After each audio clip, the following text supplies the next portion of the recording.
अगर आप 10 घंटा सोते हैं तो आपका कितना टाइम बचा? 14 घंटा बचा के उस 14 घंटे में आप कितने घंटे पढ़ते हैं? 6 घंटे पढ़ लेते हैं। कोचिंग मिला के या फिर घर पे? This is very wrong.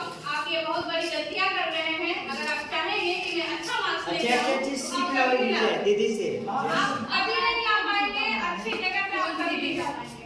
उसके लिए दीदी अपना बता देंगे, अपना दीदी नाम बता दीजिए इनको। मेरा नाम एडवोकेट प्रीतम गुप्ता है। एडवोकेट समझा है? एडवोकेट नहीं समझा हुआ एडवोकेट। वकील और आने वाले कल में मैं जज बनने वाली हूँ। मेरा एग्जाम हो गया है, कुछ चीजें बाकी है, वो हो जाएगा तो मैं जरूर आप लोग से मिलने आऊंगी। अभी आप लोग ये सीखिए, मेरा नाम मेरा पहचान नहीं, आपको मैं जो बता रही हूँ वो सीख लीजिए, आपकी लाइफ में बहुत काम आएगी। और मैं अपना भी जर्नी बताऊंगी जब ये बता दूंगी इसके बाद, ठीक है? सबसे बड़ी बात है कि आप ज्यादा 8 घंटे सोएंगे। यस, 8 घंटा काफी है ऑलमोस्ट। ये जो आपका सब्जेक्ट है, आप फ्यूचर से पढ़ के आएंगे, उसके बाद आपके पास बहुत टाइम होगा। मम्मी का भी थोड़ा बहुत काम कर रहे होंगे, मम्मी अपना घर में खाना वाना बनाने का भी जो भी थोड़ा बहुत, सब तो उतना खाना नहीं बनाते, हम खुद ही बनाते हैं। तो सब आप लोग के लिए पूरा काम तो कभी कर सकेंगे, घर में मम्मी को बोल दीजिए हमसे नहीं होगा, हम नहीं कर पाएंगे। जो मन होगा करने को करिए, अगर टाइम है तो, अगर नहीं है तो अपने स्टडी को टाइम दीजिए।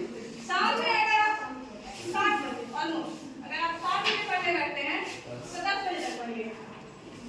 जो सर पढ़ाए आज रिसेंटली क्लास वो आगे पढ़िए, समझ में आया? उसको रिवीजन करना है, उसके बाद उसको जो है एक सप्ताह बाद फिर से निकाल के रिवीजन करना है, जो पढ़े थे आप 7 दिन पहले, क्योंकि वो चीजें आपको याद रहेगा, बार बार रिकॉल करेंगे तो आप एग्जाम में अच्छा लिख पाएंगे। यस? सही बात। दूसरी की आप अपना चार्ट बनाइए, हिस्ट्री, ज्योग्राफी, सिविक्स, इकोनॉमी, जो भी सब्जेक्ट है आपके पास, आप उसका चार्ट बनाइए। हर एक सब्जेक्ट के बाद 1 घंटा लीजिए, इससे ज्यादा मत लीजिए, हम कहेंगे नहीं लीजिए, डेली का। अगर आपके पास, अगर आप मान लीजिए दिन में 5 घंटा समय निकाल पा रहे हैं पढ़ने के लिए, सब काम आप करके, मतलब आधे घंटे का 1 घंटा पढ़े, ब्रेक लीजिए, पूरा ब्रेक लीजिए, जो मन करे, जो करना हो, खाना पीना, जो भी घर का काम हो, whatever, आप जो भी कर सकते हो करिए उसमें। उसके बाद फिर देखिए, आप अपना चार्ट बना लीजिए। अगर हम सुबह 6 बजे जगते हैं, आजकल गाँव में तो 5 बजे सब कर जाता है। यस, अगर 5 बजे जगते हैं तो फ्रेश वगैरह होते होंगे, इसके बाद अपना ट्यूशन वगैरह जो भी होता है आप जाते होंगे, तो वहाँ से आते होंगे, आप स्कूल चले आते होंगे, स्कूल में आते होंगे तो सर क्लास लेते हैं, उसके बाद चिल मारते होंगे मजे मजे। यस, चिल मारते हैं कि नहीं? बस वही चिल मारने का जो समय है, आप प्लीज वो चिल मत मारिए। आपका ये जो 9, 10 और 11, 12 है बेस, अगर आप इसको अच्छे से पढ़ेंगे आपका कोई भी कंपटीशन अच्छे से निकलेगा। अपने कंपटीशन को निकालना है, क्योंकि हम लोग मिडिल क्लास का बच्चे, किसान का बच्चा है। अगर हम लोग पढ़ेंगे नहीं तो आगे का फ्यूचर, हम लोग का भविष्य जो अच्छा नहीं होगा। अगर अच्छी भविष्य चाहते हैं तो ये बस 9, 10, 11, 12 को अच्छे से पढ़िए, उसका हर एक बुक खरीदिए, उस बुक को अच्छे से पढ़िए, ताकि आपको वो सारा नॉलेज, अगर आप कंपटीशन में जाएंगे ना, जनरल कंपटीशन की, तो किसी के मन होगा हमको दरोगा बनना है, हमको टीचर बनना है, हमको बीपीएससी क्वालिफाई करना है, तो ये एनसीईआरटी वही टीचर आपको पढ़ाएगा वहाँ पे कि आप एनसीईआरटी पढ़िए। तो आप क्यों ना पहले से तैयार रहिए। यस, आपको तैयार होना है, आप मेरी बात माने, आप इसको पढ़े। मैंने नहीं पढ़ा, मैं भी बहुत बंक मारी थी, लेकिन हाँ मैंने 11, 12 को बहुत अच्छे से पढ़ा था, इसीलिए मेरा आज हम 2 बार दरोगा एग्जाम क्वालिफाई कर चुके हैं, 2 बार। बीपीएससी का मैंने 1 बार मैथ्स लिखा है। तो मैं अपना जो है आपको एक्सपीरियंस शेयर कर रही हूँ, इस चीज को सुने और समझे, इग्नोर नहीं करें, क्योंकि आपका लाइफ यहीं से बनेगा। आपके पास ना तो 1 करोड़ रुपया है जो आप बिजनेस खोल लेंगे, आपको एक अच्छा लाइफ चाहिए, आपको एक सरकारी नौकरी चाहिए, तो ये चीजें 9, 10, 11, 12 को अच्छे से पढ़ना है। क्या पढ़ेंगे? प्रॉमिस? मम्मी कसम? मम्मी कसम? पढ़ेंगे ना? और हम आएंगे, जब हम आएंगे यहाँ पे घर पे, तो मैं स्कूल जरूर आऊंगी, आप लोग से सबसे क्वेश्चन पूछूंगी हर एक सब्जेक्ट में। क्या आप लोग बताएंगे ना? उस टाइम इग्नोरेंस नहीं चलेगा, मैं बहुत पीटूंगी। मार खाने के तैयार है? खाना ही पड़ेगा मेरे से, आप इतना मेहनत करके बता रहे हैं तो खाना पड़ेगा। आपको बता देंगे फिर मार खाएंगे। बताओ फिर, अच्छी बात है, मेरे लिए भी अच्छी बात है कि चलो कि मेरा हमको तुमने फॉलो किया। और दूसरी बात है कि आपका लाइफ एक वैसा वे में जाएगा जो आप चाहते हैं। सबके मन में होगा 10 करेंगे, +2 करेंगे, इसके बाद कुछ ना कुछ एग्जामिनेशन का फॉर्म डालेंगे। जैसे कि मान लीजिए अभी ज़्यादा करके टीचर बनना चाहते हैं, टीचर। आप गाँव में है, ऑनलाइन प्लेटफॉर्म है आपके पास ज़्यादा अच्छा, सबसे अच्छा कौन है? स्कूल लीजिए, मात्र 200 रुपया 100 रुपया में क्लास मिलता है, वो आपके लिए एक बहुत अच्छा बेस बनाता है। आप 10th 12th करने के बाद जरूर उसका NCERT बैच पढ़िएगा। ये मेरा अपना खुद का एक्सपीरियंस है, मैंने पढ़ा है। मैंने उतनी सारी बुक पढ़ी है जितना कि आप लोग अभी तक छुए भी नहीं होंगे। वो सारा बुक मेरे पास मेरे अलमारी में रखा पड़ा है, या फिर मेरे YouTube चैनल पे जाके आप देखेंगे आप सब, तो वहाँ पे दिख जाएगा कि कितना अपना बुक्स का मेरा सारा वहाँ पे डाला हुआ है। आप लोग जाके देख सकते हैं। अगर जानना है कि कितना बुक चाहिए हमारे लाइफ में पढ़ने के लिए और खुद को जानने के लिए, हम एक आदमी है, और जब तक आप कुछ अच्छी चीजें नहीं पढ़ेंगे तो कुछ अच्छा गेन नहीं कर पाएंगे। यस, सबसे बड़ी बात है ये जो चीजें हैं आपको मैंने बताया कि आप सारे सब्जेक्ट को लेकर के कि कैसे पढ़ें, क्या पढ़ें, आप एक चार्ट बनाएंगे घर पे, एक टाइम टेबल का रूटीन बनाएंगे, बिल्कुल हमारे को फिर चेक करेंगे उस टाइम टेबल रूटीन पे पढ़ना है, और वो सब्जेक्ट पढ़िए। अगर आपको ऐसा नहीं करिएगा कोई कि आपको जो सब्जेक्ट बहुत इंटरेस्टेड लगा, जैसे कि किसी को हिस्ट्री बहुत, बार-बार आप हिस्ट्री को पढ़ें तो और सब सब्जेक्ट आपका वीक हो जाएगा। यस, बहुत अच्छा मैथ से भागता है, आपको जो सब्जेक्ट मिसाल करें आप उसी सब्जेक्ट को बार-बार पढ़िए। और दूसरी बात कि हिस्ट्री ज्योग्राफी जो होता है बहुत सब्जेक्ट बुक है, 9th 10th ज़्यादा है नहीं, ज़्यादा चैप्टर भी नहीं है, बहुत कम ही चैप्टर है। अगर आप उस चैप्टर को अपने से, टीचर को छोड़िए, कोचिंग इंस्टीट्यूट को छोड़िए, आप अपने से पढ़िए उसको, हर एक टॉपिक को कि कैसे पढ़ना। अगर आप एक टॉपिक पढ़ेंगे उस टॉपिक में पता चलेगा किसका क्या है, कौन क्या था, कहाँ से कैसे लिखना, और आंसर राइटिंग। अगर आप एक टॉपिक पढ़ते हैं, टॉपिक पढ़े, आपको समझ में आ गया कि ये टॉपिक क्या है, ये चैप्टर क्या कहा जाता है, उसका एक आंसर राइटिंग बनाइए या फिर एक शॉर्ट नोट बनाइए। इतना इसमें ये हुआ, फर्स्ट वर्ल्ड वॉर ये हुआ, फ्रांस की क्रांति ये है, पुनी रविवार ये है, मतलब वन टाइम है। जब आप एग्जाम देने जाएंगे उसको रात भर में 1-2 घंटे में पढ़ लीजिएगा उतना।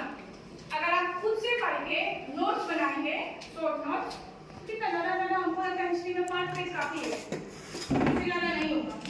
बिलीव करिए कि नहीं होगा, मैंने नहीं बनाया है। अगर आप उसको अगर एग्जाम के रात में पढ़ लीजिएगा ना बस, तो ऑब्जेक्टिव आपका ऐसे 50 बन जाएगा। समझ में आ रही है मेरी बात? अच्छा लग रहा है? और बताएं, जिनको डॉक्टर बनना है, जिनको टीचर बनना है, किसी को जो है नर्स बनना है। मैं भी बात करूंगी कहाँ से क्या बनना है। हाँ, तो मैं अभी जो है तो मैं कैरियर गाइडेंस से रिलेटेड मैं आपको बताते आ रहा हूँ, बता रहा हूँ। और ये बड़ा भाग्यशाली की हमारे लिए बड़ी बात है कि मैम जो है अभी, और आप सभी को जो है पॉकेट कैसे बनते हैं, उनका क्या क्वालिफिकेशन होता है, इसके बाद क्या अपॉर्चुनिटी है, इन सभी चीज़ों के बारे में बताएंगे।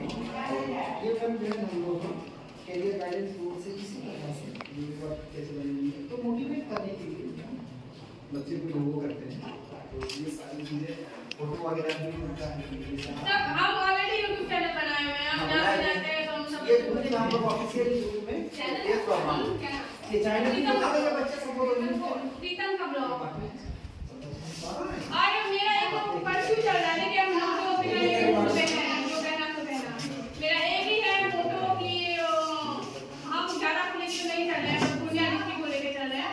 ये जब भी हम पढ़ते हैं पता चलता है कि मेरा पूर्णिया डिस्ट्रिक्ट सबसे नीचे है यार एजुकेशन सिस्टम में, उसको कैसे आगे ले जाए, उसको कैसे ले जाए। तो हम अपना ग्रुप बनाएंगे और मेरा एक संस्थान रहेगा, वो रखेंगे हम सीमांचल का ग्रुप करके, वो हम सबको बताएंगे, हमारे स्कूल में जाके बताएंगे। और मेरा खुद का एक चैनल हम सबको बताएंगे।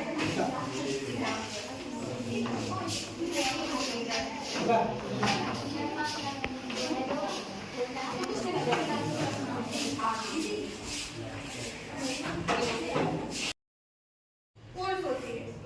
और रही बात आपको अच्छा कॉलेज से करना है तो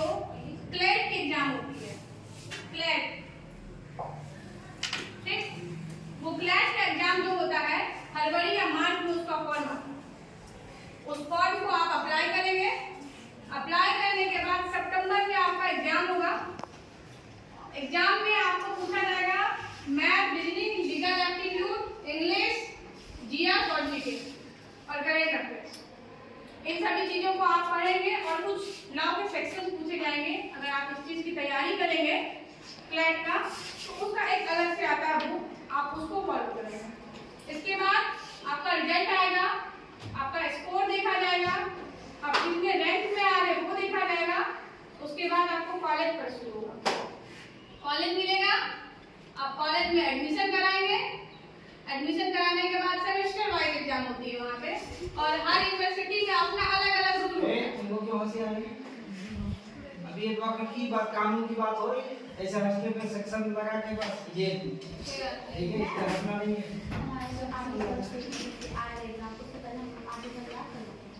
सब करना पड़ेगा अभी 395 आर्टिकल है ना, हमको यहाँ फंसा हुआ है। अभी नया नया आईपीसी, सीपीसी, सीआरपीसी चेंज हुआ है। आपको नहीं पता है? 2020 में आया है। अभी आपसे भी पूछेंगे आर्टिकल 19 क्या है? इसको कुछ नहीं आता है। आना चाहिए आर्टिकल 19, एक छोटा बच्चा को भी आना चाहिए। आप जानिए और खोजिएगा गूगल पे जाके इस चीज को, बिल्कुल आना चाहिए sir. Article 19 right to freedom of speech. आप अगर बोलते हैं, आप हंसते हैं तो आपको आना चाहिए कि आपका बोलने का अधिकार है। नहीं वो आना क्या नहीं है, जो मतलब ज्यादा हंसना बैठो बैठो।